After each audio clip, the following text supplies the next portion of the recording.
Muy buenas tardes. Seguiremos con la lectura de la revista Punto Final. Quedamos en el día exactamente 27 de octubre de 1970. No, me equivoqué. Esta ya la leímos. 10 de noviembre de 1970. Ya. Vamos a descompartir esta cuestión y vamos a compartir el original. Acá está. El MIR revela quiénes mataron a Schneider. Ya estamos leyendo la versión del MIR sobre la muerte del general Schneider, y obviamente el MIR dice que fue la CIA, Patria y Libertad y todo eso. Y no es tan así la cuestión. Si bien participaron, pero no es tan así. Pero leamos lo que dice esta gente. Vigilancia revolucionaria. Salvador Allende, representante de la UP, ya es presidente de la República. Nunca en la historia de Chile un mandatario tuvo que luchar en la forma en que lo hizo Allende para que se reconociera su limpia victoria electoral. Los enemigos del pueblo, la burguesía explotadora y el imperialismo norteamericano pusieron un frente que incluyó desde las maniobras de chantaje político como las llamadas garantías democráticas. Para esta gente, las garantías democráticas o las garantías constitucionales son un chantaje político.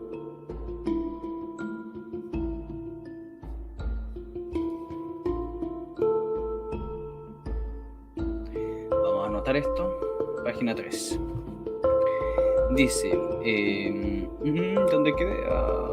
Chantaje político como la llamada garantía democrática, hasta el crimen político como el que el 22 de octubre cegó la vida del comandante en jefe del ejército, el general René Schneider.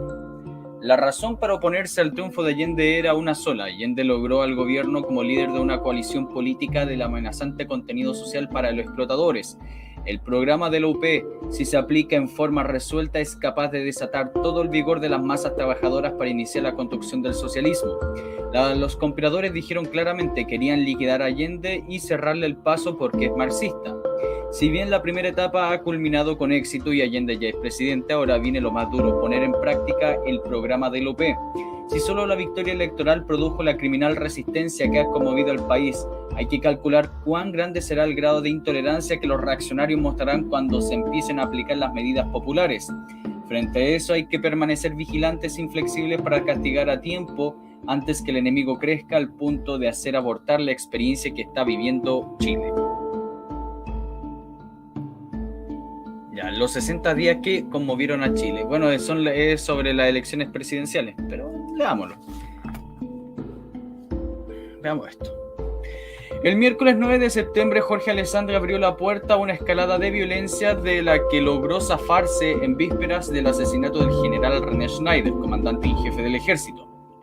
5 días después de la elección presidencial en la que llegó segundo, Alessandri entregó una declaración cuya parte sustantiva era: en el caso de ser elegido por el Congreso Pleno, renunciaría al cargo, lo que daría lugar a una nueva elección. Anticipó desde luego en forma categórica que en ella yo no participaría por motivo alguno, o sea, quedaba cuestionada la mayoría relativa de Allende. Esta declaración de Alessandri se mantuvo vigente hasta el 18 de octubre, el mismo día en que fue detenido el ex mayor Arturo Marshall, que ofreció resistencia a la policía y amenazó con hacer volar una carga de dinamita. Marshall, campeón chileno de tiro, tenía en su poder una pistola Star 7,65 mm y un rifle con mira telescópica. Su escondite en la calle Donatello 7445 en Las Condes fue descubierto por militantes del Movimiento Popular. Para reducirlo hubo que emplear bombas lacrimógenas, luego que el militar retirado, que estaba prófugo, se negó a acatar la orden del arresto. Dijo que solo se entregaría si se lo ordenaba al general en retiro Roberto Bio Marambio, en quien reconocía a su jefe natural. Ni siquiera aceptó la sugerencia para entregarse pacíficamente que hizo el coronel en retiro Raúl Ewald, el influyente suegro de Bio. Bio y Ewald estaban participando en la conjura que culminó con el asesinato del general Schneider el 22 de octubre. Es muy posible que Alessandri se haya enterado tarde de las proyecciones que iba tomando la conspiración derechista, y en la cual participarán políticos que pertenecen tanto al alessandrismo como a los partidos Nacional, Democracia Radical, Demócrata Cristiano, además de algunos altos oficiales de las Fuerzas Armadas. En beneficio del anciano expresidente de la República, se podría suponer que su responsabilidad en la que ocurrió en los tensos 60 días del 4 de septiembre al 3 de noviembre, en que Allende asumió la primera magistratura, es solo por omisión. Ciertamente Alessandri se vio estimulado desde la propia moneda la misma noche de las elecciones. El entonces ministro del Interior, Patricio Rojas, intentó hacerle creer que había ganado por leve diferencia. Posteriormente, Alessandri fue convencido que Frei tenía el propósito de no entregar el gobierno de Allende. Esto abría camino a una solución política: robarse la elección en el Congreso Pleno e ir a una segunda vuelta, en que el candidato demócrata cristiano contaría con respaldo de la derecha. El 6 de septiembre, los dirigentes alessandristas, encabezados por Enrique Ortúzar, acompañado por parlamentarios que después han aparecido envueltos en la conspiración terrorista, como los senadores Francisco Bulnes y Raúl Morales Adrazola, afirmaron que el proceso electoral no ha terminado y que la Constitución permite a la opinión mayoritaria del país, que aspira a seguir viviendo en libertad y rechaza el marxismo y hacer valer sus derechos. La maquinación política sufrió, sin embargo, un duro traspié la misma noche de la elección presidencial. El candidato demócrata cristiano Radomiro Tomic, que llegó tercero, reconoció la victoria de Allende. Distanciado de Frei, sus relaciones personales estaban deterioradas desde antes de las elecciones. Tomic trazó anticipadamente una línea de conducta postelectoral.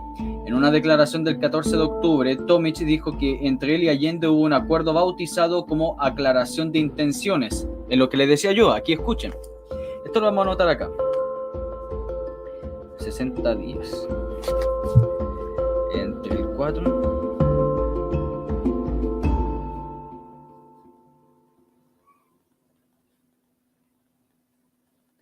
Página 4, y vamos a anotar acá la relación de Frei.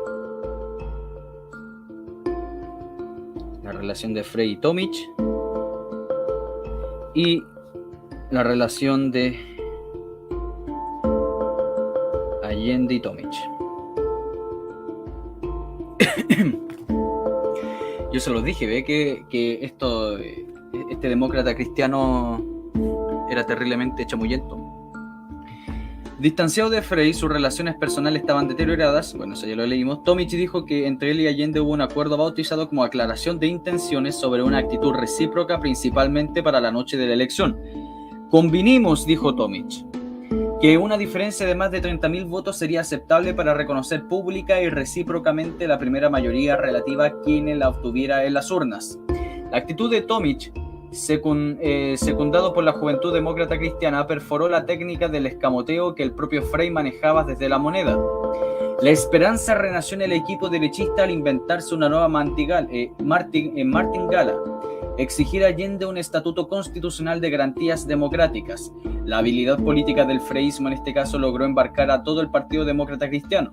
Las exigencias inicialmente estimadas desmesuradas o cuando menos vejatorias para Lupe fueron finalmente aceptadas para quitarle puntos de sustentación al complot derechista que ya había saltado a primer plano. Desde luego, la derecha sacó de la manga al abogado Pablo Rodríguez Gres y a su movimiento Patria y Libertad, que se colocó en la primera línea de la ofensiva política. Organizó mitines, manifestaciones de viudas inconsolables de la democracia frente a la moneda, movió los resortes de la propaganda. El 23 de septiembre, en el Estadio de Chile, el abogado Pablo Rodríguez abrió los fuegos contra las garantías democráticas solicitadas por el PDC. Se dice, añadió, que nosotros la vamos a defender, se refiere a la libertad, mediante un golpe de Estado. ¿Ya? No es cierto, señores, la libertad no se va a defender con un golpe de Estado. La libertad se va a defender con un golpe de patriotismo. La libertad se va a defender con un golpe en que la juventud, en que los hombres, las mujeres y los trabajadores vamos a salir a las calles, vamos a ofrecer nuestras vidas si ello fuera necesario, porque la libertad tiene que existir en Chile. Terminado el acto, el abogado Pablo Rodríguez se retiró al local de Patria y Libertad, donde se adiestraban grupos de arme y desarme de metralletas y se entregaban instrucciones para el día D, cuando esos grupos irían a rodear los campamentos y poblaciones obreras de Santiago para ametrallar a todos los que marcharan. Fíjense el chamullo acá, a todos los que marcharan a protestar contra el golpe de Estado. La misma noche del 23 de septiembre, desde la moneda, el expresidente Frei jugó otra carta en el programa de la conspiración. Puso a su ministro de Hacienda, Andrés Saldívar Larraín, a hablar por una cadena de radio y televisión. Saldívar pintó un cuadro caótico como el resultado del triunfo de Allende. Según él, la situación económica, tanto desde el punto de vista de producción como financiero, era normal y favorable hasta el 4 de septiembre pasado. lo cual constituye una enorme mentira y una irrefutable prueba del cinismo de algunos hombres del gobierno pasado. Los datos manejados por Saldívar señalan que hasta el 14 de septiembre los depósitos en los bancos habían caído en alrededor de 920 millones de escudos, los retiros de los fondos de las asociaciones de ahorro y préstamo alcanzaban 340 millones de escudos, el Banco Central había entregado 780 millones de escudos para impedir la paralización del país, mientras se giraban órdenes para imprimir montañas de billetes en el extranjero, ya que las máquinas de la Casa de la Moneda y especies valoradas no daban abasto. Las ventas habían bajado verticalmente mientras que se paralizaban las industrias como la de la construcción, etc. Esto lo voy a anotar porque son datos monetarios.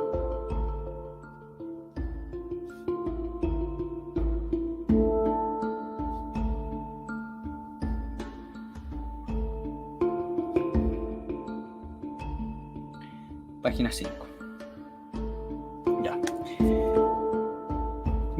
Sigamos. Dice, además de la emergencia originada por el retiro de dinero, el problema más serio que se enfrenta a la política económica de corto plazo, dijo Saldívar, es la disminución de las inversiones, la contracción de la demanda y el cambio de su estructura con el consiguiente incremento de la cesantía.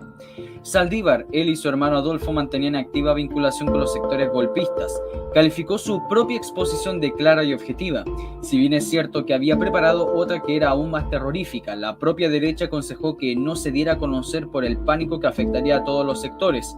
La exposición de Andrés Saldívar carecía de toda objetividad. Era un calculado acicate para que los golpistas ganaran terreno y fortalecieran las posiciones de los niveles superiores de las Fuerzas Armadas. A partir del discurso de Saldívar, recrudecen los atentados terroristas que en vano intentaban cargarse a los ultraizquierdistas.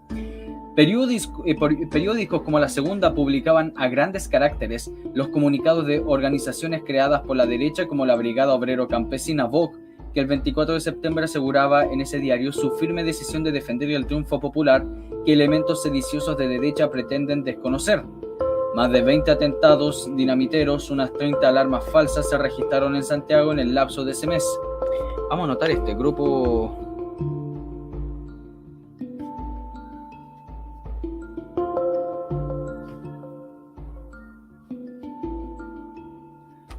Grupo de izquierda desconocido.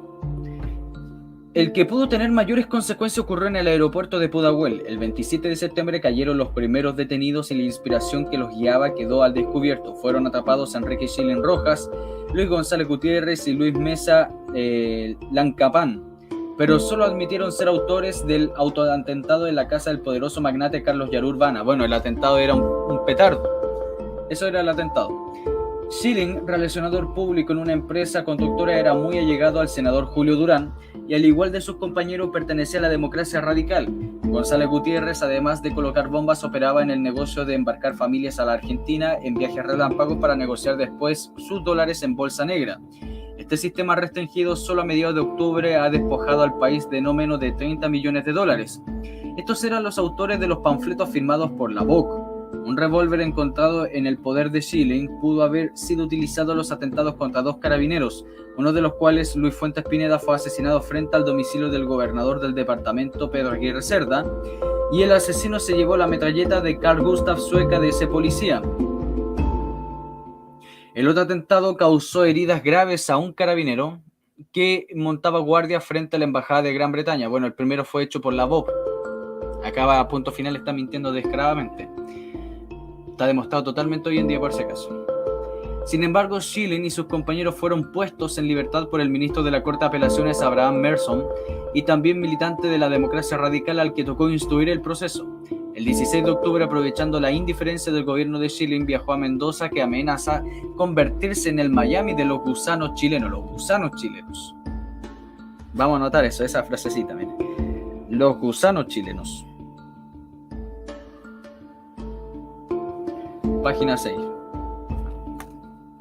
El 9 de octubre, Carabineros detuvo a los estudiantes Omar Robertson Rodríguez, Guido Poli Goray Cochea, los dos alumnos de la Escuela de Leyes de la Universidad Católica, y Mario Tapia Salazar, del Pedagógico de la U, que llevaban 42 cartuchos de dinamita con detonante de tipo Tronek, 7 y 8 pulgadas y 9 detonadores de aluminio, número 6 marcas Danger, y pensaban volar el puente Avenida Mata con Biel que conecta la carretera panamericana. Según ellos, la dinamita les era entregada por un desconocido en el Café Paula.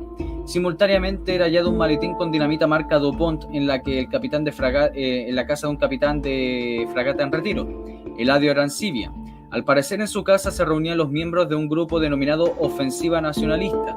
El capitán en retiro Arancibia quedó en libertad incondicional por orden del ministro Merson, pero su hijo Enrique Arancibia Clavel, de 25 años, siguió escondido participando en el grupo de choque que rodeaba al general en retiro Roberto Bió.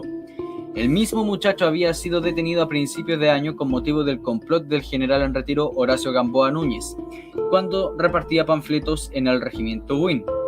En la semana del 11 al 18 de octubre, entre tanto, se lograba detener al profesor de historia Hugo Torres Fernández, al chofer Alejandro Cabriolet Moya y al comerciante Abdul Malek Tafer. Ellos habían colocado una bomba en la estación de transmisora del Canal 9 TV. En la bolsa de comercio, posteriormente se detuvo a Silverio Villanueva, amigo del mayor en retiro Arturo Marshall y autor del atentado dinamitero contra los estanques de combustible del aeropuerto de Pudahuel.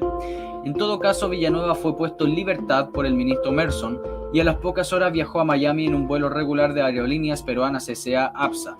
Otro detenido, Efraín Santander, empleado de una firma importadora que participó en el atentado contra la Bolsa de Comercio, también quedó en libertad por orden de Merson. A estas alturas, el 9 de octubre, el Partido Nacional quiso deslindar la responsabilidad de la creciente violencia que estaba presentándose, en la que aparecían comprometidos militantes suyos. Los responsables de las actividades señaladas, dijo el Partido Nacional, quienes aparezcan instigándolas deben ser severamente sancionados por las autoridades correspondientes. La impunidad en que muchas veces se le ha mantenido o contribuido a alentar este tipo de vicisitudes.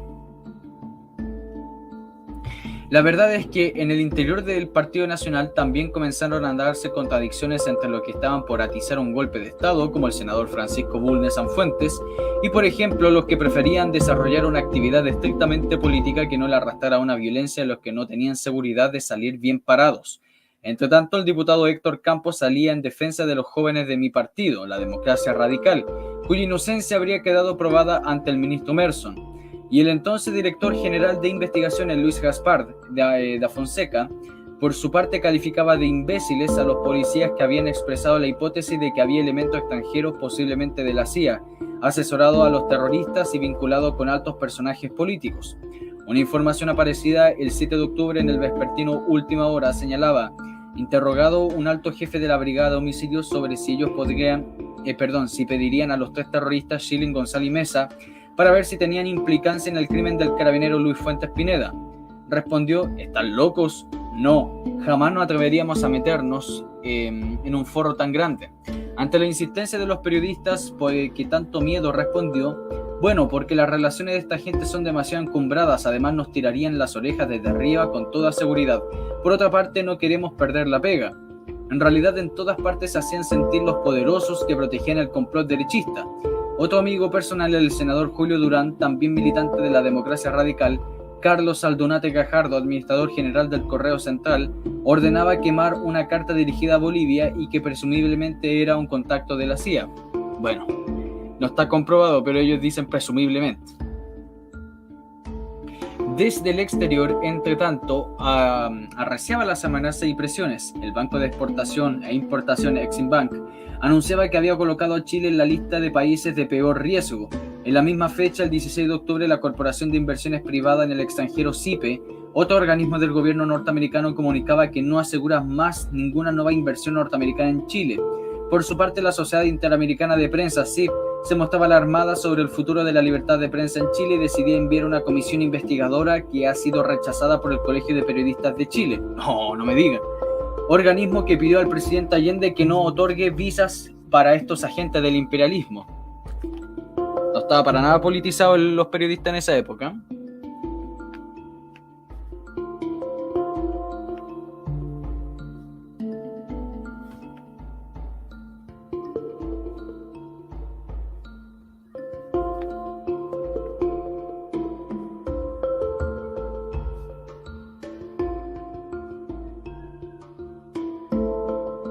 Página 6.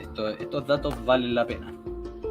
El presidente Richard Nixon, a su vez, aunque envió a la transmisión del mando del subsecretario del Estado Charles Meyer, se negaba a enviar a Allende el protocolar cable de congratulación cuando fue designado en el Congreso. La revista Time publicaba a su vez un amplio reportaje sobre Chile auspiciando la intervención de países vecinos para frustrar el ascenso del gobierno de la Unidad Popular. El presidente del Senado, Tomás Pablo Lorza, a su turno echaba leña al fuego en la Junta Nacional del PDC y en los primeros días de octubre afirmando que el agregado militar chileno en Hungría había advertido que 40 expertos húngaros que hablaban perfectamente el español se dirigían a Chile como técnicos en la guerrilla y la acción revolucionaria de campesinos, pobladores y gremialistas. Admiren eso. El presidente del Senado.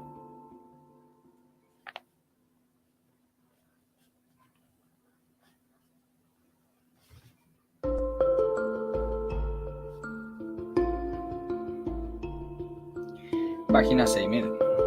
Datos que valen la pena. A ver, ¿dónde quedé? Aunque el senador Pablo y los demás íntimos de Frei, como el senador Juan de Dios Carmona, el exministro Saldívar, el senador Juan Hamilton, el empresario Edmundo Pérez Sujovic, etc., se jugaron a fondo en la Junta Nacional del PDC por un rompimiento con la Unidad Popular, ella terminó con un acuerdo favorable, aunque sobre la base del Estatuto de las Garantías Democráticas. No obstante, Alessandri esperó hasta el 19 de octubre para anular la posición anterior respecto a posibilitar una segunda vuelta, pidiendo ahora que no se votara por su nombre en el Congreso Pleno el 24 de octubre. Su gesto pierde contenido democrático si se toma en cuenta que ya para el 19 de octubre era de manejo corriente en los círculos políticos bien informados que se preparaba un golpe de Estado que estallaría antes del 24. No es de extrañar que Alessandri, aunque anciano, se diera cuenta de lo que se estaba gestando en los círculos que él frecuenta. Y tuvo la habilidad, sin embargo, de tomar una decisión que le permitió desentenderse por completo de lo que estaba ocurriendo en el trasfondo político. De hecho, ya no estaba dirigido a favorecer su ambición del poder político. Esta vez la sórdida corriente derechista se encaminaba directamente hacia el golpe militar. Para ello, poco antes había conseguido deshacerse del comandante en jefe de la Marina, el almirante Fernando Porta, que fue discretamente removido por su renuencia a participar en el golpe. Falló una operación similar con el general René Schneider Chiró, comandante en jefe del ejército, y eso lo condenó a muerte. La imposibilidad de sacar del medio con una maniobra militar a ese jefe militar, que se mantenía enérgico en su opinión de respetar la Constitución, llevó a los golpistas alentados desde las sombras por la CIA a proyectar un secuestro que, considerada lo que debía ocurrir posteriormente, terminaría necesariamente con el asesinato del general Schneider. Una separata con toda clase de antecedentes sobre los móviles y los implicados el criminal atentado contra el general Schneider, elaborado por el MIR, cuyo trabajo de infiltración e inteligencia dentro de los grupos derechistas ha resultado decisivo, nos releva de comentar aquí más a fondo este hecho, el más importante de cuanto ocurrieron en estos 60 días. Aquí hay datos. Ya, obviamente Punto Final cuenta lo que a Punto Final le interesa, pero sabemos que dentro de estos movimientos nacionalistas, Patria y Libertad, y también la conspiración de secuestrar a Schneider, habían tipos del MIR. Entonces no es descabellado pensar de que esos tipos que supuestamente eran unos principiantes y asesinaron a Schneider, perfectamente pudieron haber sido infiltrados del MIR. Una hipótesis totalmente válida. No obstante lo ocurrido en esos 60 días, Allende pudo el 3 de noviembre terciarse la banda presidencial. Su gobierno, el de la Unidad Popular, abre un ancho camino de las posibilidades de la revolución.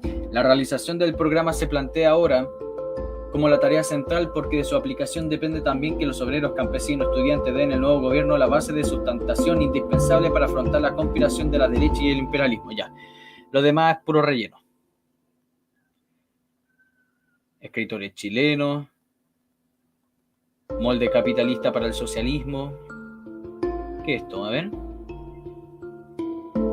Analicemos esto porque menciona sobre los colegios. Analicemos esto. Dice: ¿el molde capitalista sirve al socialismo? ¿Es posible construir el socialismo conservando el aparato político del Estado capitalista? Mire, fíjense, aquí Punto Final siempre ha mantenido una posición contraria al socialismo democrático.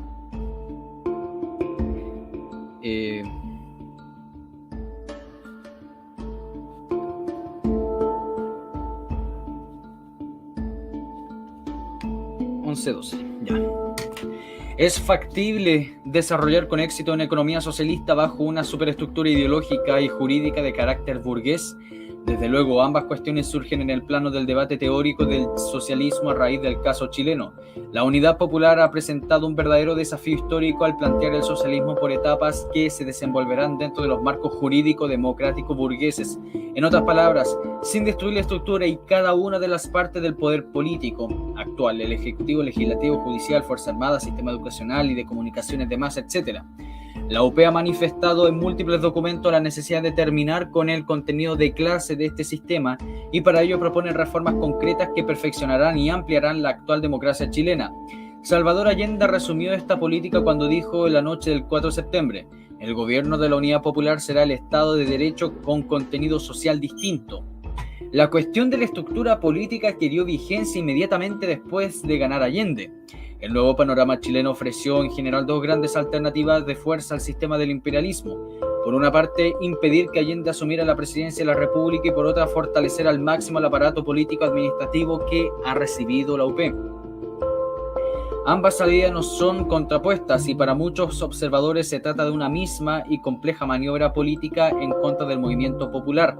La salida extralegal tiene el inconveniente para la reacción que deberá abandonar sus reglas del juego, dentro de las cuales se impuso la UP.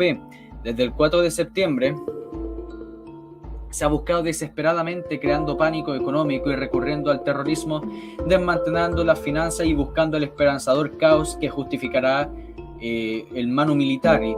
Esta coyuntura seguirá buscándose en el futuro. Ya, saltemos eso, pasemos a la Fuerza Armada. ¿Qué dice la Fuerza Armada? Existe coincidencia para señalar que el punto central de las discusiones entre el PDC y la UP fueron las Fuerzas Armadas.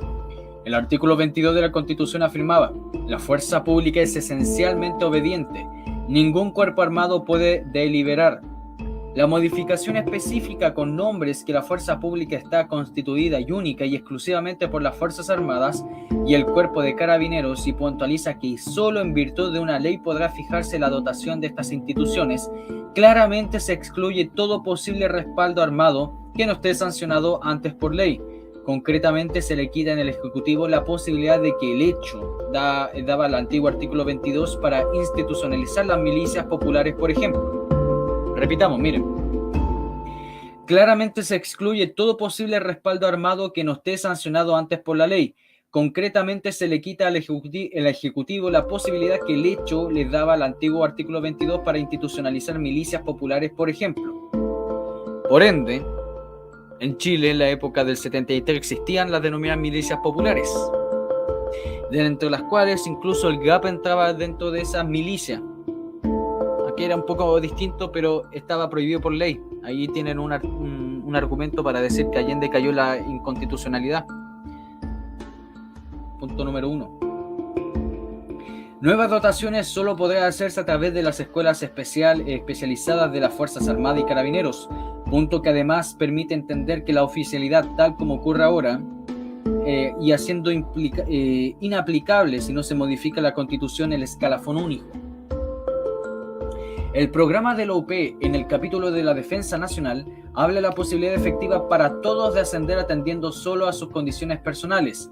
Las Fuerzas Armadas chilenas, de profundo contenido oligárquico en su nacimiento, ha restado hasta ahora a la tropa las funciones de la oficialidad, demostrando con ello un determinado concepto de la jerarquía, y a la inversa de los países socialistas como Cuba y otros como Perú, donde existe el escalafón único que permite a un soldado llegar a un general. Evidentemente que el escalafón único altera la composición social del cuerpo de oficiales. El actual régimen de partidos es recordado al detalle en las modificaciones constitucionales. Se especifica que su objetivo es concurrir a determinar la política nacional en un artículo especial, número 9, dedicado a la materia. Esta injerencia está garantizada en todos los aspectos. Se lleva a rango constitucional la libertad de los partidos en materia de organización, definición política, propiedad de medios de comunicación y otras facultades de propaganda y presentación de candidatos en las elecciones de regidores, diputados, senadores, presidente de la República. Nunca la burguesía dio garantías constitucionales tan amplias y concretas en la oposición popular. Por el contrario, el sistema mismo de la llamada democracia representativa funciona en directo en relación del poder económico a los grupos sociales. Ahora que las mayorías explotadas pasarán a ser gobierno, las minorías adineradas reciben ventaja que le abren extraordinarias perspectivas políticas de acción, que evidentemente se reflejarán en cualquier tipo de enfrentamiento social. Por primera vez que se inserta en la Constitución el acceso de los partidos a los medios de comunicación del Estado. El inciso tercero del artículo 10 es amparado en tres aspectos básicos para la burguesía: el derecho a réplica en todos los órganos de publicidad, la libre circulación de cualquier impreso y un duro escollo de expropiación a los medios de comunicación capitalistas. Textualmente en este punto se afirma: solo la ley podrá modificarse el régimen de propiedad y de funcionamiento de estos medios y de comunicación. La democracia cristiana se salvaguardó los intereses del mercurio, cuya expropiación fue una bandera del movimiento popular. El capital privado se ve resentido en este número 3 del artículo 10, cuando establece que solo el Estado y las universidades explotarán los canales de televisión. Educación privada. Extraordinariamente importante para la mantención de la superestructura ideológica burguesa y proimperialista resultan las especificaciones que amplían el número 7 del mismo artículo referente a la educación y introduce el concepto de enseñanza privada que no estaba determinado en el original. Un párrafo especial señala: la organización administrativa y la designación del personal del establecimiento privado de enseñanza serán determinados por los particulares que lo establezcan en sujeción de las normas legales. No se rompe la continuidad de la ideología capitalista, escala de valores asignada al niño, en el Sistema Nacional de Educación, incluye enseñanza particular y fiscal. Al respecto, la modificación manda que el contenido de este sistema educacional sea pluralista y no tendrá orientación partidaria y oficial. Ahí tienen otro dato porque Allende también cayó la inconstitucionalidad porque intentó impulsar la ENU. Y era todo lo contrario a estas reformas constitucionales, porque los estatutos de garantías que la DC impulsó poco después que Allende ganó la denominada primera vuelta, bueno, la victoria relativa que obtuvo el 4 de septiembre. Luego los estatutos de garantía pasaron a ser parte de la Constitución. Después pasaron a ser ley. Por eso y por muchas cosas Allende cayó en la ilegalidad. No es porque simplemente alguien le dio un juicio de valor y dijo: este tipo cayó en la ilegalidad porque es zurdo. No, porque transgredió la ley.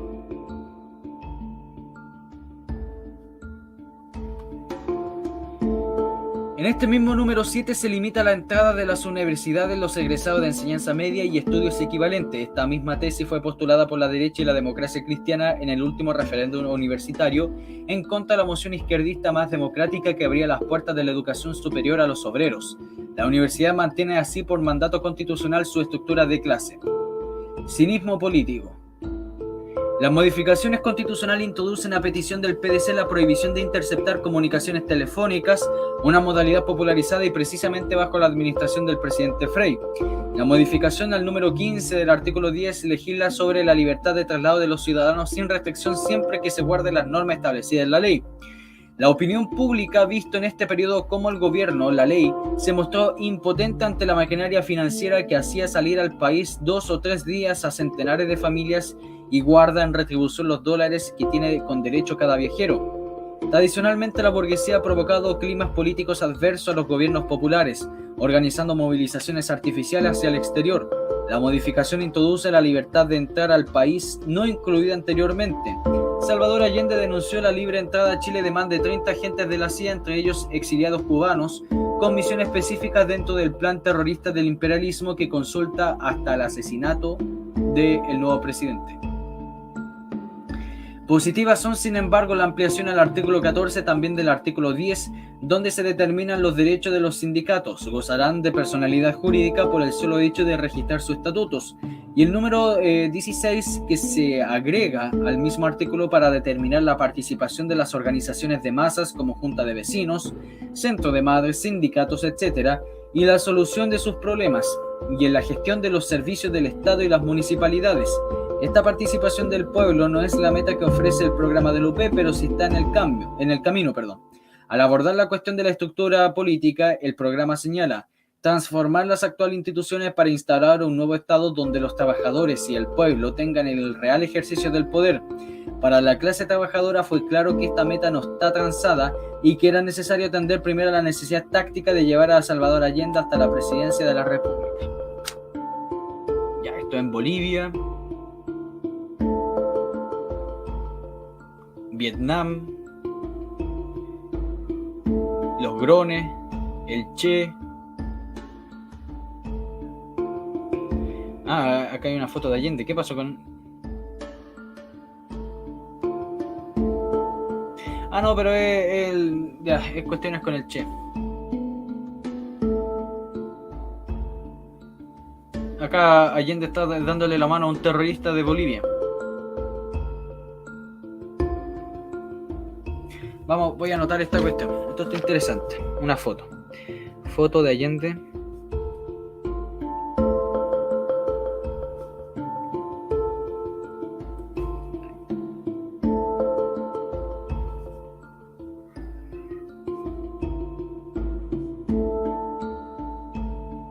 Página 22. Ya.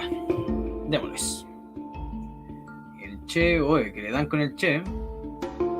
Gardel. Poder Popular y comités del OP. Esto es importante. ¿Y esto qué? Esto también es importante. Ya, esa es la última cosa. Latifundista, los bancos, los monopolios y las cajas de seguros. Ya. Veamos estas 4 páginas. Poder Popular y los comités del OP. Los sectores populares, a través de sus organizaciones gremiales, sindicatos, federaciones, etc., han demostrado su adhesión a la unidad popular pasando sobre los partidos en que estaban agrupados, haciéndose manifiesta una expresión de clase en este apoyo. Sin embargo, esta situación no puede conducirnos a apreciaciones cerradas sobre la capacidad actual de la clase trabajadora, su conciencia y organización para enfrentar en este momento una ofensiva de la burguesía. El equilibrio fuera en el pueblo y las clases dominantes define la situación actual como una etapa de transición. La correlación de fuerza entre la clase en pugna y la polarización del proceso social obliga a los trabajadores a organizarse y prepararse para individualizar a cada momento a sus enemigos, para los enfrentamientos con estos y para que surja de entre los trabajadores la futura vanguardia proletaria que orienta las masas hacia el socialismo. La acertada organización y preparación de las masas se constituyen una necesidad histórica para su fortalecimiento. Y entonces acá empieza a aparecer ya esto. Vamos a anotar esto. Poder Popular y comités.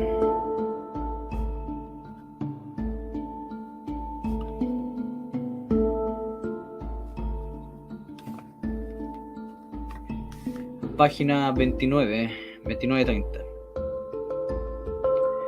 Y anotamos acá las CUP. Ya, ¿qué son las CUP?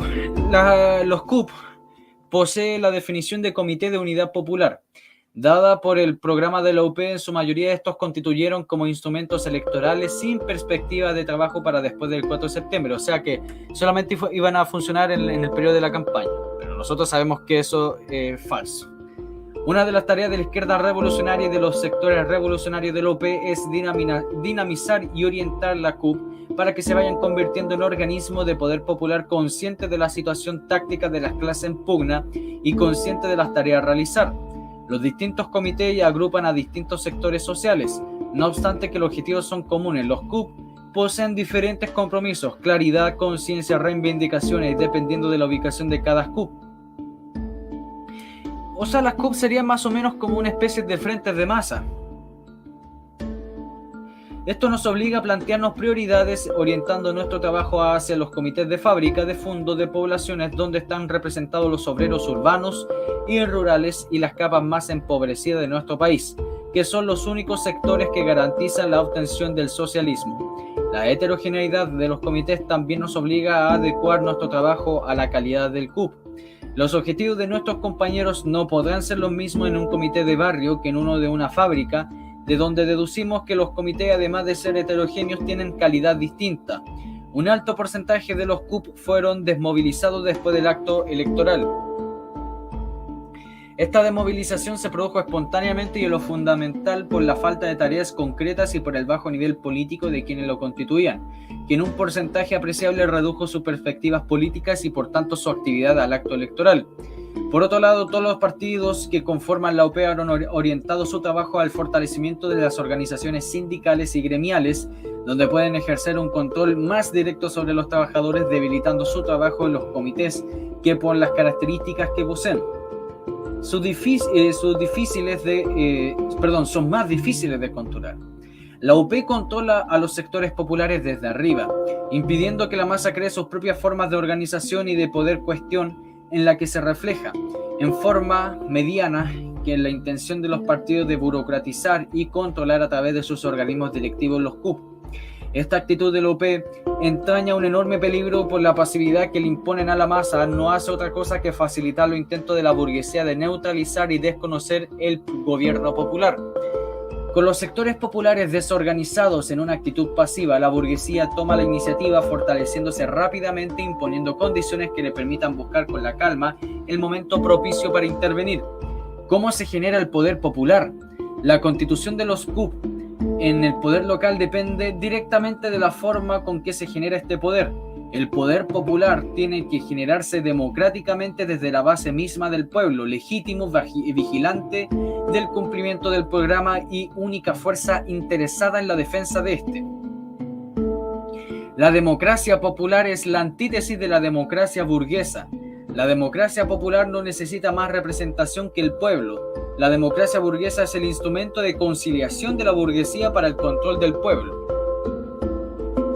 En la medida que los CUP se coordinan y se orientan verticalmente al aparato del Estado que permanece intacto, la Fuerza Armada, que tiene el control sobre los medios de comunicación de masa, el Parlamento, Constitución, etc., la burguesía tiene limpio el camino para retomar el poder político. Para que el poder político y económico pase a manos de los trabajadores, no basta con ganar una elección o debilitar económicamente a la burguesía por decretos que serán neutralizados por el aparataje del Estado burgués aún intacto. Para destruir el aparataje del Estado de la burguesía es imprescindible crear formas de poder popular que vayan reemplazándolo, trasladando el control de la producción, su organización y distribución a manos de los trabajadores, y después por eso se crean después los cordones industriales. Eso es. En la realidad son los cordones industriales. Más los frentes de masas que existieron tanto de la dualidad de poderes de la OP como de organizaciones de izquierdas revolucionarias como el MIR. Este poder popular representado ahora en los CUP debe cumplir en esta etapa de consolidación del gobierno popular un factor de debilitamiento del poder burgués, constituyéndose en un poder local, transformándose en organismo de agitación y concientización, en una expresión orgánica de los intereses del pueblo. ¿Por qué es necesario transferir los CUP en alternativa de poder? La toma del poder por los trabajadores necesita oponer a la burguesía el poder organizado de estos. La actual forma de organización vertical de los CUP debilita a los trabajadores, pues limita la participación del pueblo en el gobierno popular, relegando dicha participación a los partidos políticos que conforman la UP. Si esta forma de organización de los comités se mantiene en el gobierno popular con el Estado burgués intacto, no podrá aplicar su programa, ya que no controlaría con un poder alternativo. El poder del pueblo en los CUP, limitando sus perspectivas de cambio al margen institucional que les concede la burguesía. Los sectores revolucionarios de la UP y la izquierda revolucionaria deben luchar por la transformación de los CUP en poder local, transformación que es imposible sin una democratización de la generación del poder en ellos. O sea, que exista una descentralización del poder. Algunas medidas para lograr estos objetivos. Que los CUP y sus direcciones tengan derecho a participar. Los estudiantes, obreros, campesinos y trabajadores y en general que estén de acuerdo con el programa de la UP independientemente del partido u organización a que pertenezcan y sin diferencia de sexo ni de edad. B. Que las direcciones de las CUP sean elegidas por la base en cada comité y que se realicen congresos en que sean elegidas las direcciones comunales, regionales y nacionales. C.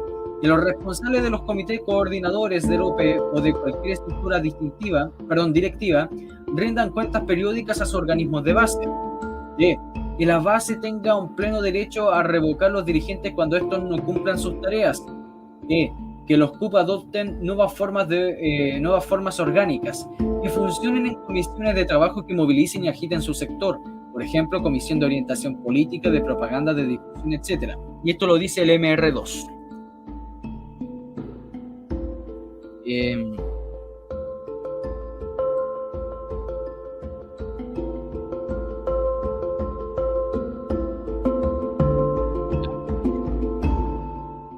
Veamos qué dice esta cuestión acá. Y terminaríamos con esto. Del triunfo electoral a la conquista del poder. El dilema que plantea el Partido Socialista respecto al gobierno de la Unidad Popular es la contradicción entre el respeto que debe mantenerse a la estructura del carácter capitalista y el hecho que estos mecanismos impiden realizar los cambios que necesitamos. Este enfoque resume mejor que otro la problemática chilena en los próximos años, y es el punto que atrae la atención no solo al campo socialista, sino a todos los observadores extranjeros. Lo que aparece como un dilema para el espíritu transformador de la UP será una carta de juego básica para la derecha y el imperialismo, que ven como garantía de sus privilegios la mantención de sus estructuras, sin que ello sea el único recurso antipopular que pueda preverse. A partir de esta realidad, el PS, una de las fuerzas motrices de la UP, reduce a naturaleza el proceso que se abre y sus tareas partidistas. Cito: en nuestro país, por las condiciones particularísimas que nos lleva el gobierno, debemos iniciar una experiencia nueva de tratar de ser capaces de la conquista del poder partiendo desde las actuales estructuras del carácter capitalista.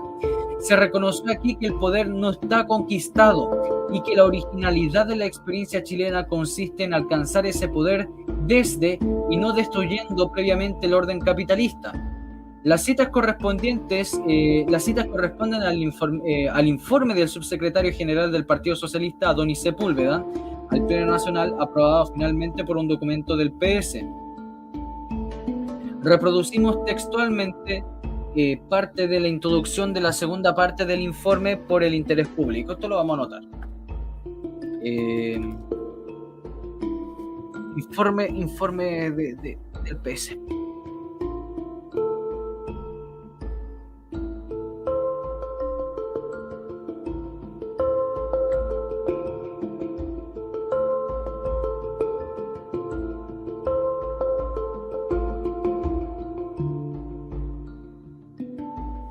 Página 31 y 32. 31 y 32.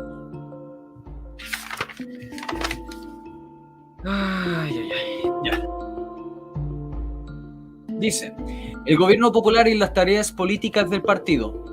Sorteando todas las dificultades y maniobras del imperialismo de la derecha y del oficialismo demócrata cristiano, el 4 de noviembre próximo estaremos en el gobierno. Debemos pues prepararnos para iniciar una gran jornada histórica en la que el partido jugará el rol protagónico, tanto porque el presidente de la República es militante nuestro, como porque somos la fuerza política que por su propio carácter está en la obligación de ser el agente más dinámico de la transformación revolucionaria de Chile. Sin menospreciar a nuestros aliados ni sobrevalorando, tenemos conciencia que por nuestra autenticidad socialista, no sujeta a otra orientación que no sea el socialismo, estamos en disposición de ser totalmente consecuentes con nuestros propósitos. Llegaremos, por lo tanto, al gobierno con la voluntad de cumplir cabalmente el programa de la UP. Ahora bien, ¿qué significa esencialmente el programa? Puede plantear el cuadro económico-social de Chile. El programa expresa la única alternativa verdaderamente popular y, por lo tanto, la tarea fundamental que el gobierno del pueblo tiene ante sí es terminar de los monopolios de la oligarquía terrateniente e iniciar la construcción del socialismo en Chile. Y más adelante, definiendo los objetivos de la unidad popular, expresa que las fuerzas populares y revolucionarias no se han unido para luchar por la simple sustitución del presidente de la República por otro, ni para reemplazar a un partido por otros el gobierno, sino que para llevar a cabo los cambios de fondo que la situación nacional exige sobre base al traspaso del poder de los antiguos grupos dominantes y los trabajadores al campesinado y sectores progresistas de las capas medias de la ciudad y del campo. Pero en nuestro país, por las condiciones particularísimas que nos llevan al gobierno, debemos iniciar una experiencia nueva. Se trata de ser capaces de conquistar el poder partiendo desde las actuales estructuras de carácter capitalista que las experiencias anteriores de aquellos países donde efectivamente se ha establecido un régimen socialista. Los trabajadores han llegado al poder rompiendo con el enfrentamiento social la columna vertebral del orden mismo de las clases enemigas. Han llegado al poder a la vez que han aplastado la resistencia política, económica y militar de la burguesía. Nuestra situación es distinta por la composición heterogénea de la UP.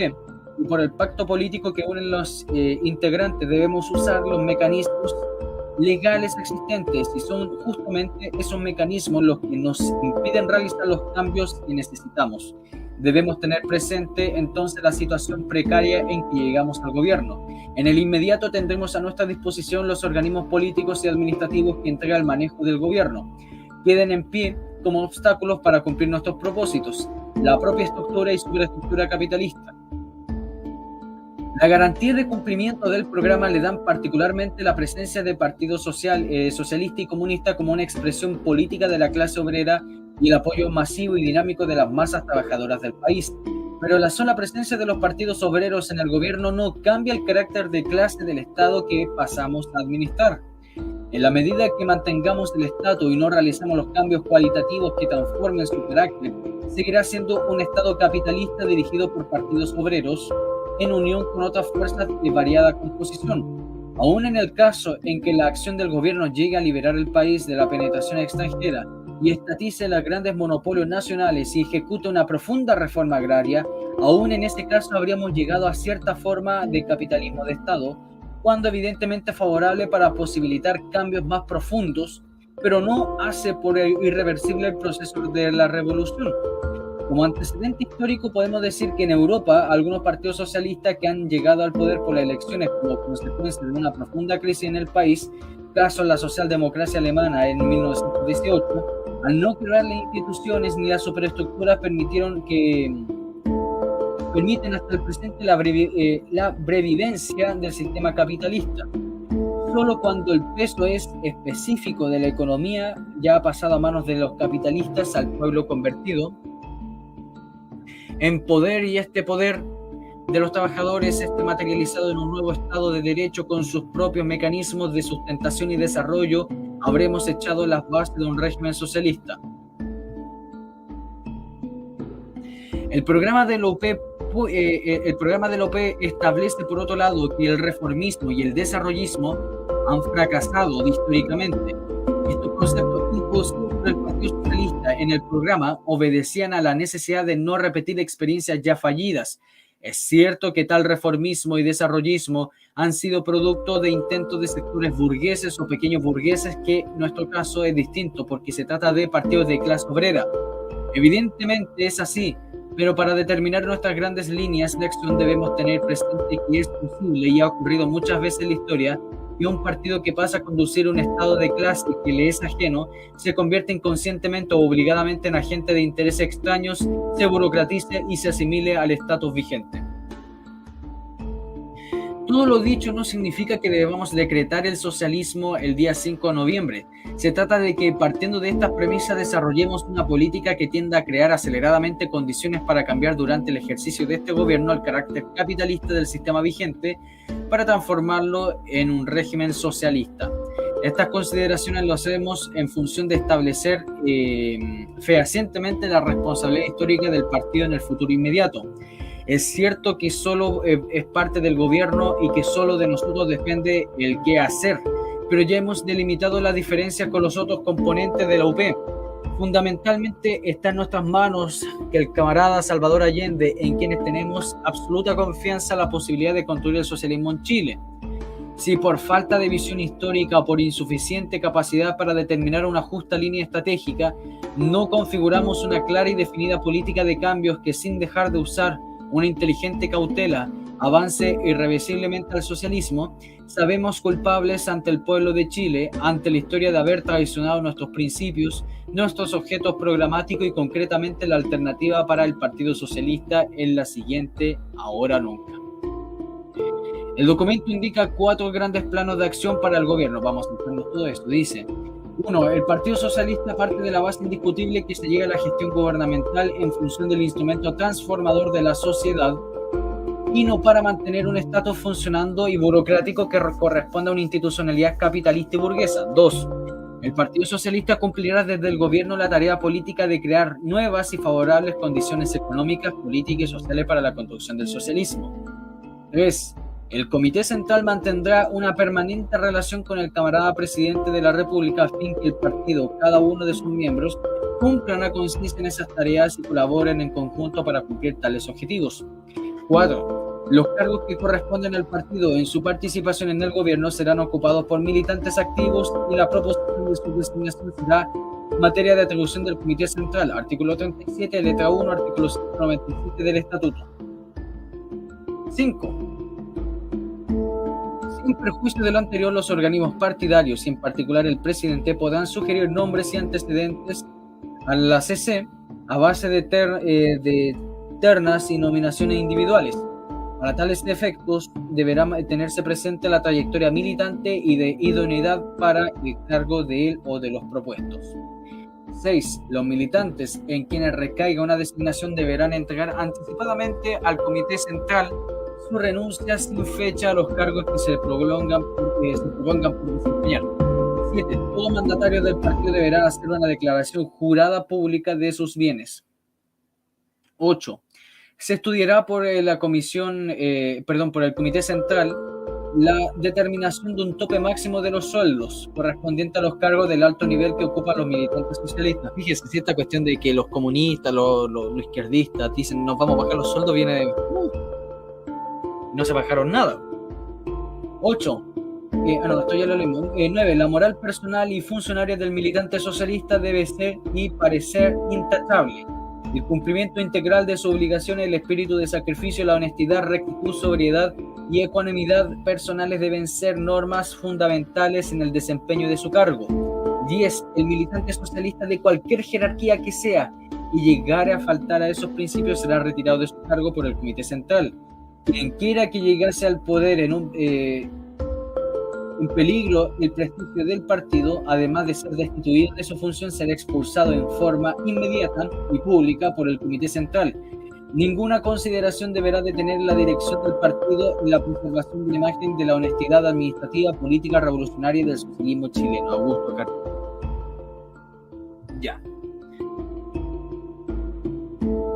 Dejémoslo hasta acá. Ay. No sé cómo hago esto todos los días. Increíble. Saludos Fractal, saludos Maggie, saludos Margarita, Patricio Amigo, Uyuy, Esther, Wombat, bienvenido, Arminio, Germán, Max, bienvenido estimado.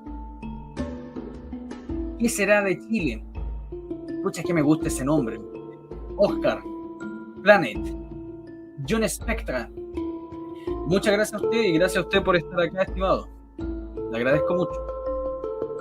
Lo único que yo pido es que difundan el contenido con todos sus contactos, los chats de YouTube y todo eso. Muchas gracias, estimado. Alejandro, iPlanet, IPR. Bienvenido. Muchas gracias, Maggie. Sí, el canal está totalmente desmonetizado. Hay varios canales que han desmonetizado. El canal del tío Pelado tengo entendido que también lo tienen desmonetizado. Mi canal está desmonetizado.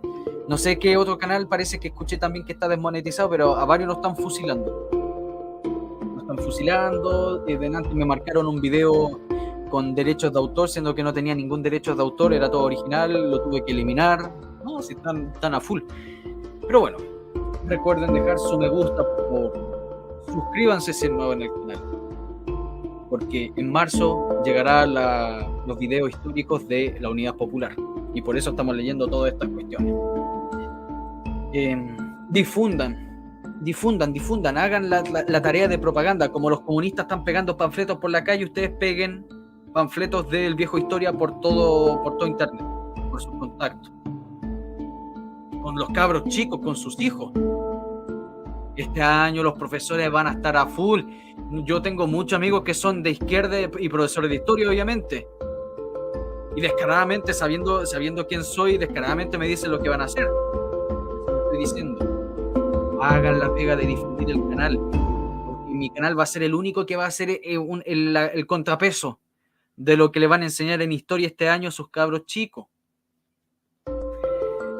Y recuerden que el canal es totalmente desmonetizado, así que si usted desea totalmente voluntario a ayudar al canal, bienvenido, está todo en la descripción. Y eso, si no quiere, bueno, lo único que pido es que nos vemos, cuídense mucho, nos vemos mañana, si Dios quiere, y seguiremos leyendo el punto final, que de repente se pone interesante, de repente se pone muy latoso.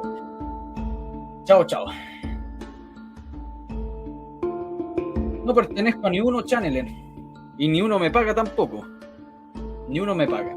Así que la verdad va a ser totalmente, o va, mejor dicho, voy a intentar ser lo más objetivo posible. Dios los bendiga. Nos vemos. Chao, chao.